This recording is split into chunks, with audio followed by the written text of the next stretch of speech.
You know that feeling, right? When you're just stuck. Stuck in that confusing gray area with someone, wondering, where do we stand? It's a feeling we've all had. Well, today we're going to cut through that confusion and find some real clarity. Ah, this phrase. We've all heard it, and let's be honest, it can sting. But for our purposes here, let's not think of it as some harsh final judgment. Instead, let's treat it as our starting point, the first clue in a much bigger investigation. So that's the million-dollar question, isn't it? How do you go from just having a weird gut feeling to actually knowing what's going on?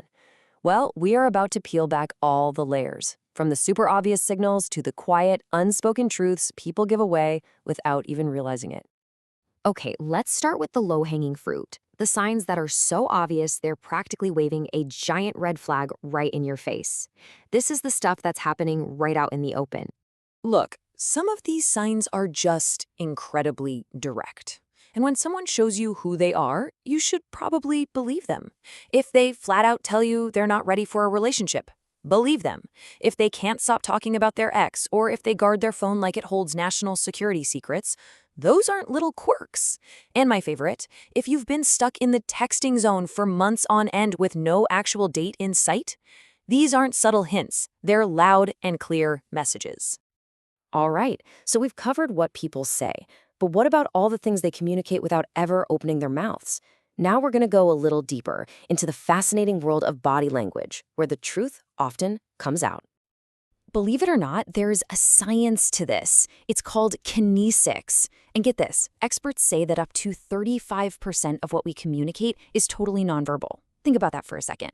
A huge chunk of our conversations have nothing to do with words. Our bodies often tell the real story because it's so much harder to fake than what we say. This right here is basically your secret decoder ring for social situations. It's all about open versus closed. Is their body leaning in, torso facing you, making eye contact? That's a green light.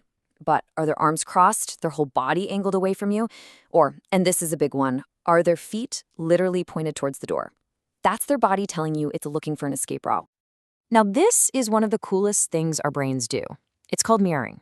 When we genuinely connect with someone, our brains have these things called mirror neurons that make us subconsciously copy their gestures or their way of talking. It's a sign of empathy.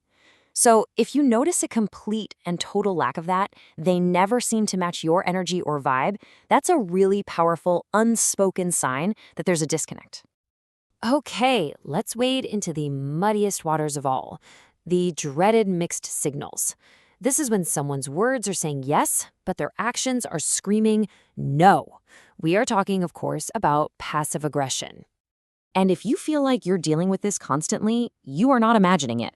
A staggering 99% of people say they've experienced passive-aggressive behavior. So yeah, it's pretty much everywhere.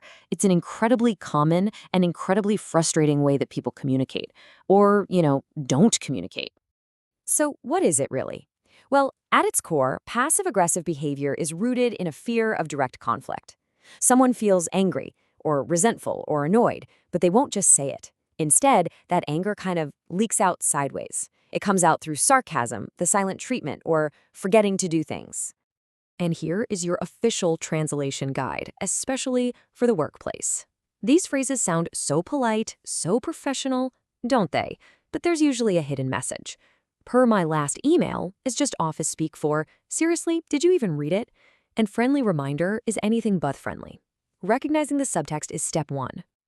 So, we've gone through the how to spot the signs, but let's talk about the why. Why does this stuff hurt so much? Why does feeling like someone isn't into you feel like a punch to the gut?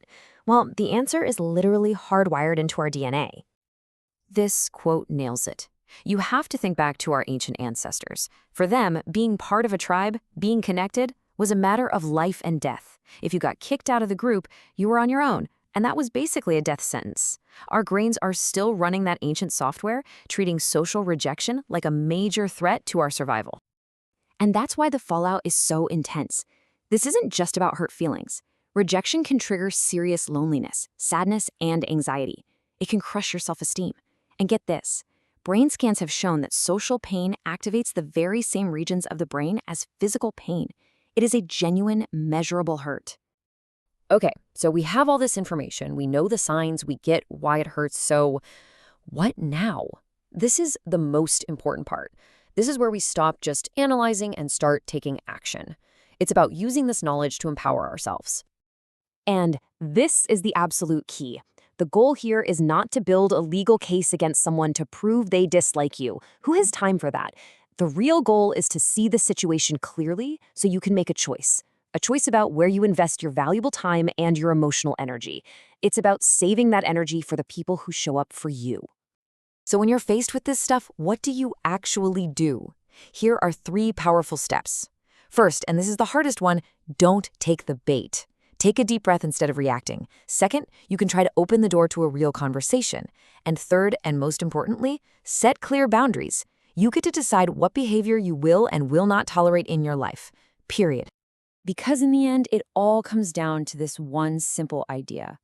Relationships, friendships, any connection, it's a dance. It takes 2 people who are willing to be on the floor together. Learning in these signs isn't about blaming anyone. It's about giving yourself the clarity to look at your dance partner and ask, are they even dancing with me? And if not, it gives you the power to walk off the floor and find someone who is.